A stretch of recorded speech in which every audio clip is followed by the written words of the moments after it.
never lost track of what was out in front of him. Even though he had to win 10 fights, Kamaru Usman understood that he would do whatever it took to become UFC champion.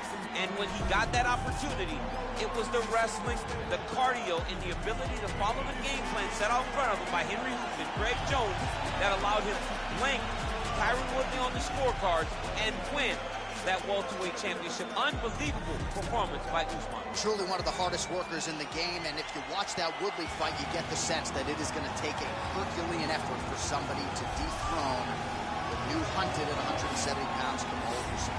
All right, well, I'm excited for this one. This is a kickboxer of the highest order. He has so many different kicks and punches in his arsenal and figures to try to keep this on the feet here tonight. The beautiful thing that he does is he throws that front push kick to create distance when a guy starts to get too close and wants to wrestle with him.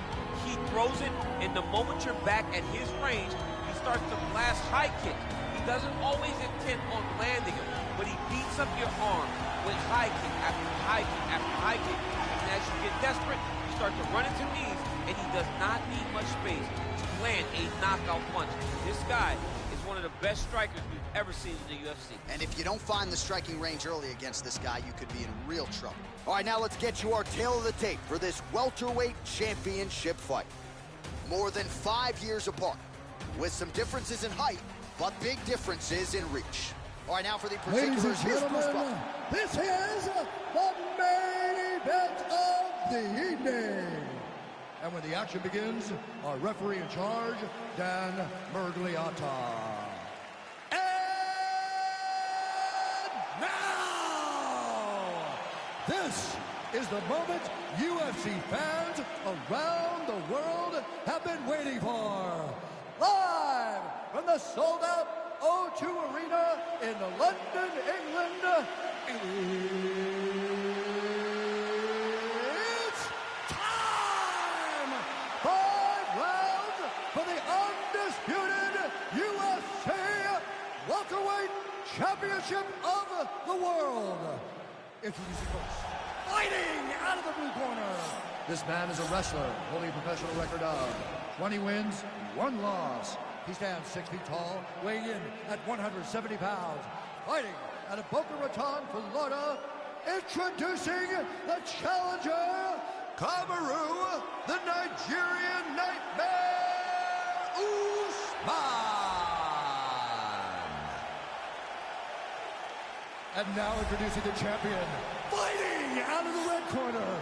This man is a kickboxer, making his professional debut here tonight. He stands 5 feet 6 inches tall, weighing in at 147 pounds. Fighting out of New York, New York, presenting the reigning, defending, undisputed UFC welterweight champion of the world, Diaz.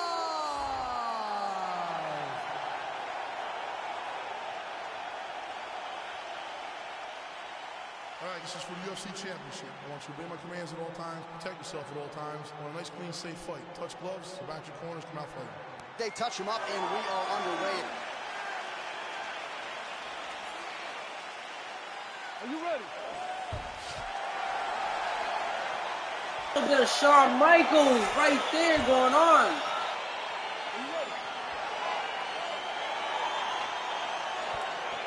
All right, so here we go with round 1, and when you have what looks like a classic matchup of striker versus grappler, it doesn't always play out that way, but given what these fighters said to us on Thursday, the game plans seem pretty clear. They're very clear game plans, but which one of them is able to implement the game plan most effectively? The grappler will try to get forward, get close, try to secure takedowns. He's even willing to pull guard to make sure that he is in the grappling situation. Now the transition to the judo throw right into side control where he will have no shortage of options. All right, close guard now. You got to be careful, though. He's got a lot of submissions off his back. Oh, how about the speed on that reversal there? I mean, I know you can get out. Oh, looks like he's transitioned to an armbar. You cannot stay in the guard of these great jiu-jitsu guys. Attacking armbar. You got to recognize that when a guy starts to put his feet on your hips, you got to move him off, and you got to cover. You can't be off to an angle. Now he falls back into the finishing position.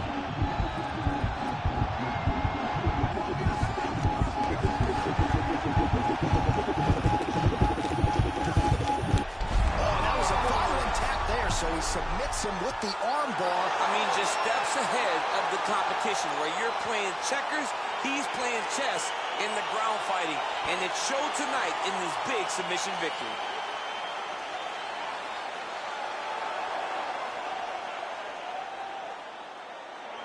All right, let's take a look back at the replay as he gets it done by submission tonight, champ. He does a great job of staying patient. Now we go inside the octagon. Bruce Buffer with the official decision.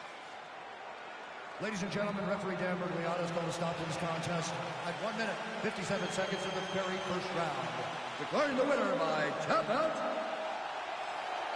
And still the undisputed UFC welterweight champion of the world, Diaz.